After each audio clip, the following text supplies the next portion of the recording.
দেখো আলোয় আলো বাচ্চারা হুড়ি ভর্তি মোহর অলংকার সব ছড়াতে ছড়াতে যাচ্ছে কেন?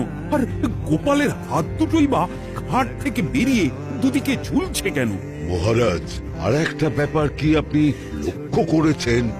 কি বলো তো? গোপালের দেহ কারা কাঁধে করে নিয়ে যাচ্ছে? হ্যাঁ হ্যাঁ, ওই তো মন্ত্রী, সেনাপতি, জ্যোতিষী আর পণ্ডিত। আসলে গোপালের এই শেষ যাত্রা আমাদের কিছু শিক্ষা দিয়ে যাচ্ছে মহারাজ। এই যে দেখুন, যারা গোপালকে সহ্য করতে পারত না, এখন এখন তাদেরই কাঁধে গোপাল যাচ্ছে।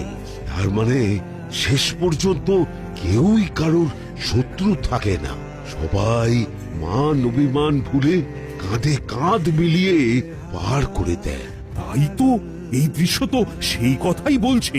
আর ওই যে মোহর আর অলংকার ছড়িয়ে যাচ্ছে, সেটাও বুঝিয়ে দেয় যে এই অর্থ, সমৃদ্ধি সবই ফেলে একসময় চলে যেতে হবে। কি ভীষণ সত্যি। দুটো খালি হাতও বুঝিয়ে দিচ্ছে, খালি হাতেই আমরা সংসারে এসেছিলাম আর খালি হাতেই আমাদের যেতে হবে।